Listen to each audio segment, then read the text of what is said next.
Assalamualaikum warahmatullahi wabarakatuh. Bismillah, alhamdulillah, salatu wassalamu ala rasulillah, la haula wa la quwata illa billah, amma ba'd. Alhamdulillah, kita telah memasuki bulan suci Ramadan. Pada malam 1 Ramadan ini, kita akan mencoba mengkaji kitab karya Syekh Muhammad bin Abi Bakar Al-Usfuri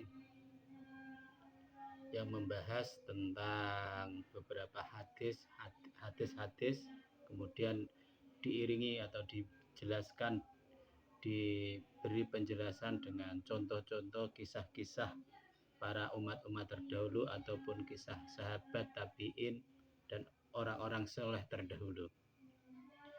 Yang pertama, pada Ramadan pertama ini kita akan membahas hadisul awal an Abdillah bin Umar radhiyallahu anhuma. Qala Rasulullah sallallahu alaihi wasallam,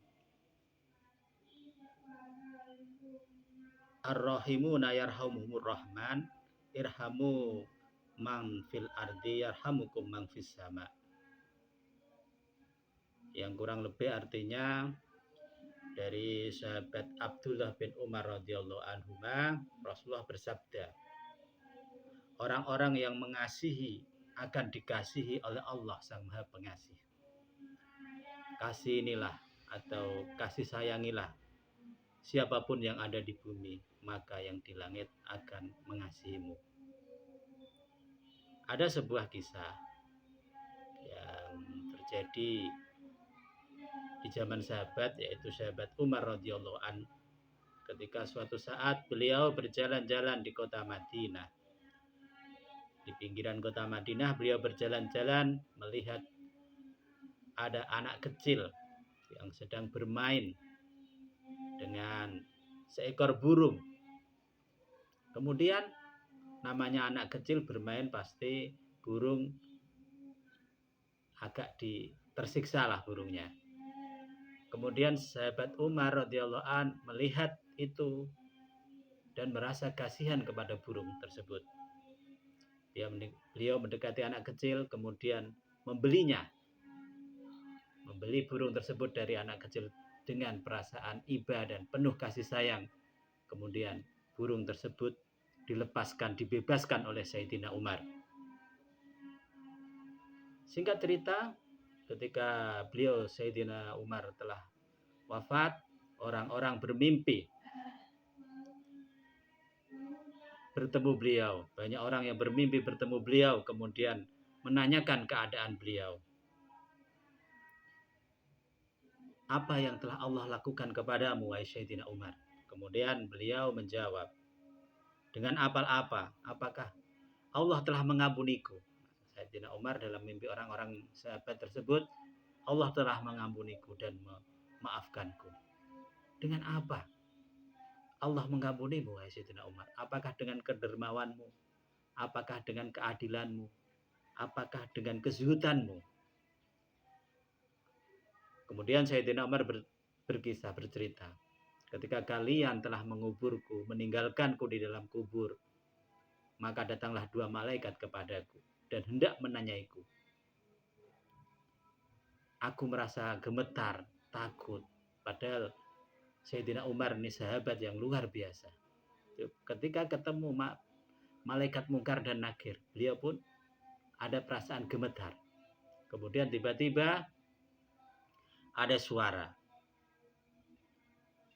suara, tinggalkanlah hambaku dan jangan kalian menakutinya, karena aku menyayanginya dan memaafkannya, sebagaimana dia telah menyayangi seekor burung di dunia dan aku menyayanginya di akhirat.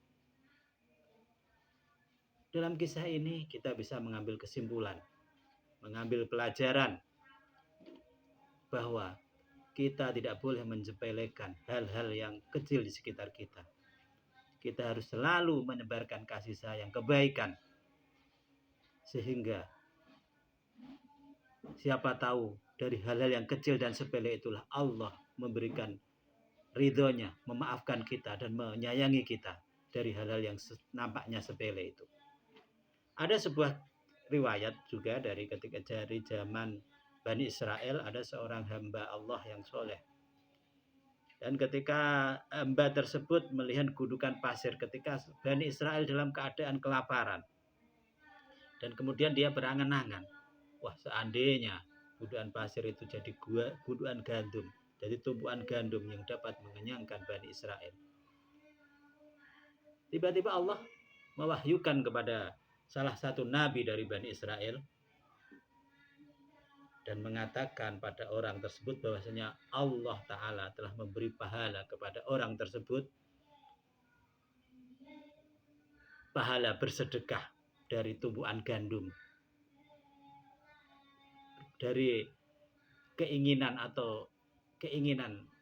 hamba tersebut berupa gandum dari tumpuan pasir yang dihayalkan, diimpikan menjadi gandum yang bisa mengenyangkan atau memberi makan kepada Bani Israel. Maka dari sebab itu kita itu harus selalu berpikiran positif, berpikiran bagaimana cara bermanfaat kepada orang lain, bagaimana menebarkan kasih sayang kepada orang lain. Karena kita tidak akan tahu mana amalan ibadah kita nanti yang diterima oleh Allah. Kalau kita selalu menebarkan kebaikan-kebaikan dari mulai hal yang paling sepele dari diri kita, dari lingkungan kita, dari semua makhluk yang ada di sekitar kita, kita tidak akan pernah tahu mana yang Allah ridho dari amalan-amalan kita. Maka dari itu tiada alasan bagi kita untuk tidak selalu berbuat baik dan berbuat baik. Cukup sekian kajian kali ini, semoga bermanfaat. Dan besok kita lanjut untuk kajian hadis kedua. Apabila ada kesalahan, mohon dimaafkan.